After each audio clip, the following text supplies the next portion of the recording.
관세 폭탄 후폭풍으로 세계 경제가 침체할 확률이 60%랍니다. 언론 뉴스 제목이 그렇습니다. 근데 제가 볼 때는 세계 경제가 침체할 확률이 60%가 아니라 그냥 90% 이상인 것 같습니다. 그냥 세계 경제 침체는 이미 시작됐다라고 봐야 될 것 같습니다.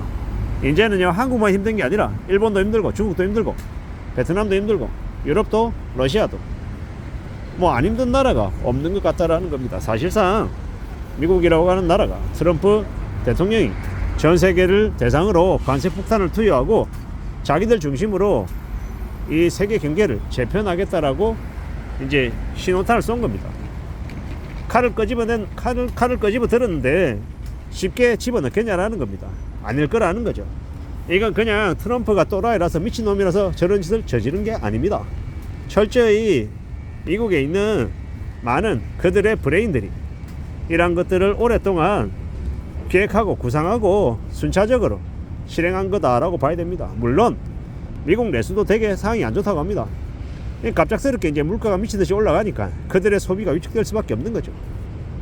그리고요, 다른 나라들도 마찬가지죠. 미국에 수출해서 먹고 사는 한국들, 일본, 중국, 그리고 이제 중국을 통해서 미국으로 또 수출되는 여러 물량들, 이런 것들 모든 게 한국의 경제 직격탄이 되는 거죠.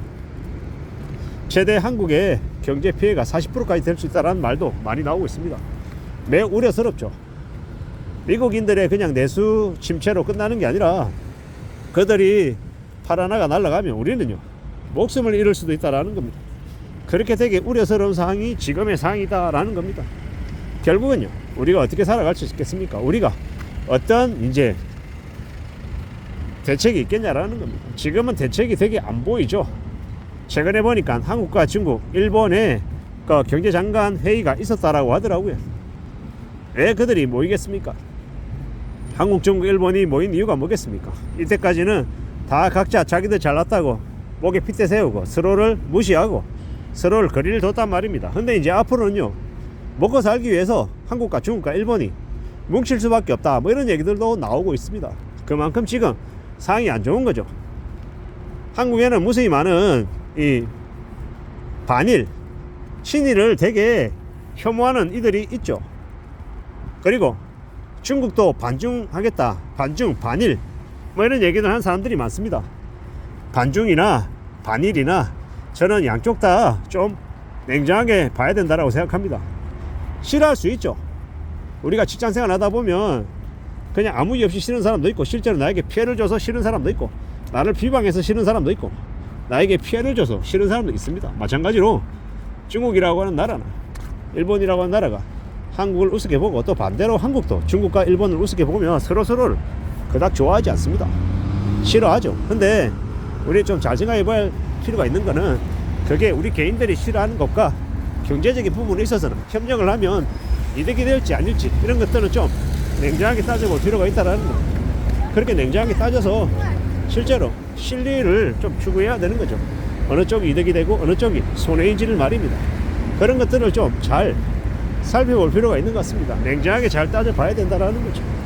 오직 우리가 먹고 살기 위해서, 우리가 살아나기 위해서 일본과 협력하고 친일하고 신중하고 한중일이 좀 더 잘 뭉쳐질 수 있고, 그로 인해서 우리가 미국의 관세 폭탄으로 인해서 이제 부족해지는 수출 물량을 중국과 일본 내수 시장을 통해서 커버할 수 있다라고 하면 이 얼마나 감사한 일이냐라는 겁니다. 어설픈 이념에 사로잡혀서 상대방들을 이용하지 못한다고 하면 한국의 경제 위기는 피할 수 없는 길이 되는 거고, 관세 전쟁, 미국이 터뜨린 관세 전쟁에 맞서서 한국과 중국과 일본이 머리를 맞대고 이 동북아에서 한중일 협력하는 그런 새로운 경제체제, 한중일 FTA가 만약에 형성이 된다라고 하면, 그러면 우리에게 나름의 돌파구, 대체제가 생기지 않겠냐라는 겁니다. 그런 생각들을 해봅니다. 우리가 살아가는 앞으로의 시대, 앞으로의 삶에서 우리는 힘들고 어려운 일을 겪지만, 또 그 힘들고 어려운 일을 겪으면서 또 나름의 대안을 살아갈 생존의 길을 모색한다라고 하면, 그러면 전화위복이 되는 거다라고 저는 보는 겁니다.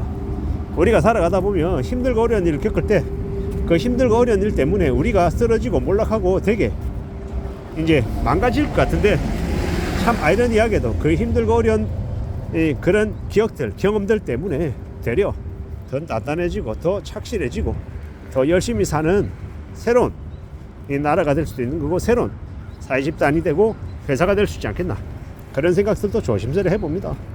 물론 한중일이 경제협력한다라는 게, 한중일 FTA가 결성이 된다라는 게 말처럼 쉬운 일은 아닐 겁니다. 하지만 서로 이해관계, 서로의 입장이 있지만, 지금 저 미국의 관세 전쟁 앞에서는 어떻게든 동북아의 탑3인 한중일이 뭉치면 엄청난 이제 기회가 열리는 거죠.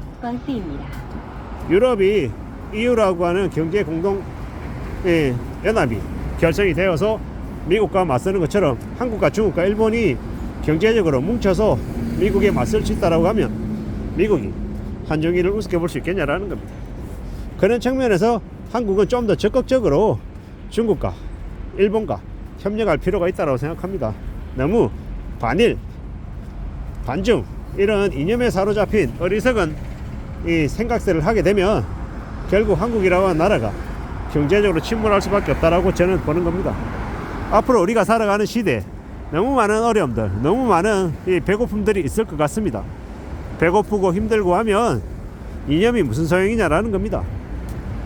중국이라고 하는 나라도 마오쩌둥 시절에 공산주의에 대한 그 이념에 사로잡혀서 무수히 많은 중국에 있는 국민들이 굶어 죽었죠. 그리고 난 이후에요, 마오쩌둥이 죽고 덩샤오핑이 정권을 잡고 어떤 일이 벌어졌습니까? 흑묘, 백묘, 검은 고양이든 흰 고양이든 지만 잡으면 됐다. 사실상 공산주의가 먹고 사는 것보다 더 중요할 수 없다라고 천명한 것과 마찬가지죠. 그리고 그들은 엄청난 혁신과 엄청난 개혁, 개선의 노력을 한 이후에 중국은 다시 일어설 수 있었고, 또한 그러고 난 다음에 지금과 같이 경제적인 부국을 만들 수 있었습니다. 마찬가지로 우리도요, 어떻게 되겠습니까? 우리가 앞으로 겪는 경제적인 저 어려움들이 우리를 힘들게 하겠지만 더욱더 우리를 좀 더 강대하게, 강성하게 만들어줄 수 있는 그런 이 힘든 경험이 되지 않을까라고 조심스레 생각해 봅니다. 아무쪼록 한국이라고 하는 나라가 잘 먹고 잘 살고, 저나 여러분들이나 우리 모두가 무탈하게 안전하게 잘 살아가기를 진심으로 바라는 겁니다. 내가 있어야, 내가 살고 난 다음에 나의 가족이 잘 먹고 잘 살고 난 다음에야 나라가 있는 것 아니겠냐, 이런 생각도 들고요. 또 다른 한편으로 나라가 우선이다라고 얘기하시기도 합니다. 한데 뭐가 먼저고 뭐가 나중이다가 아니라 다 같이 잘 되기를 진심으로 바랄 뿐입니다. 이상입니다.